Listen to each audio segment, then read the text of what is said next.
मेरे प्रिय साथियों, मैं सुरेंद्र मिश्र एक शिव पुराण की आपको अद्भुत विशिष्ट कथा सुनाने जा रहा हूँ, जिससे आप प्यार से सुने, जिससे और चैनल को सब्सक्राइब करें, जिससे आपका और आपके समाज परिवार का कल्याण हो।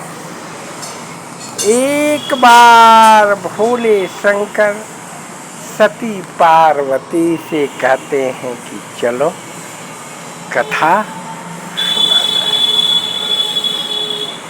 सती को इच्छा होने नहीं होने पर भी गई, मगर कुछ देर बाद सती हो जाती।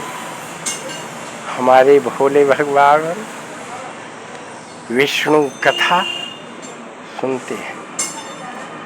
सुनते सुनते जब पूर्ण कथा सुन लेते हैं, उसमें चर्चा होती है कि भगवान भोलेनाथ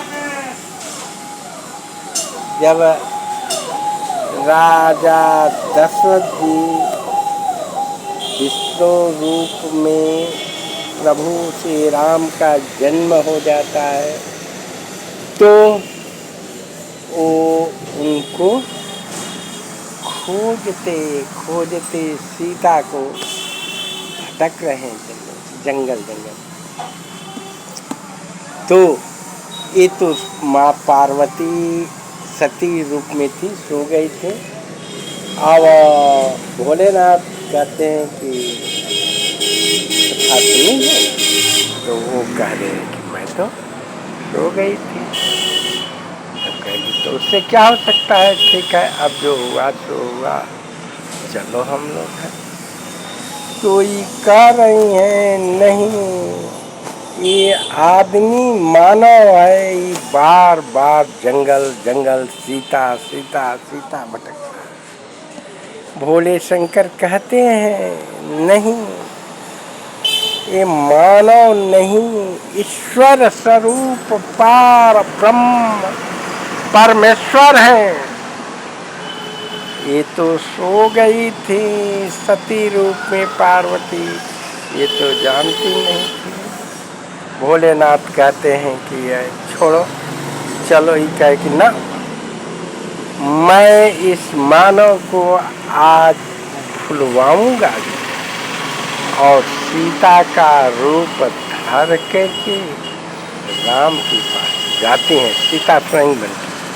मगर भगवान प्रभु भोले कहते हैं कि न जाओ, खेल परिणाम उल्टा होगा, मगर नहीं जानते हैं और कहती हैं जा करके, हाँ, मैं सीता लंका से चली आई सकूँगा, बोलिए क्या हाल है।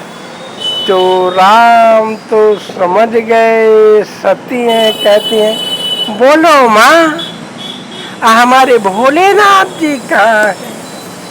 अब पार्वती जो सती रूप में शर्मा गई, सकुचा गई और कहती है हाँ वही है, और वहाँ से बट जाकर चली आती है। अब भोलेनाथ जी कहते हैं कि क्या तूने उनका परीक्षा लिया, तो नहीं बताती है, कहते कि नहीं, बात टालती है इधर उधर। इस प्रभु भोलेनाथ तो समझ गए सभी, मगर कहते हैं चलो। तो रुद्र रूप में जब ऋषि एक यज्ञ करते हैं और कथा सुनाते हैं, तो भोलेनाथ जो उनके पिताजी थे सती के, क्या नाम था भूल रहे हैं, तो जो यज्ञ करते थे तो ये कहे कि न जाओ, मैं सभी देवों का, सभी लोग उनको प्रणाम किए हैं और मैं नहीं किया हूँ, इससे मुझे वो बहुत ही दुखी है, हमको अपमान करेंगे। मगर ये नहीं मानी और चलेंगे।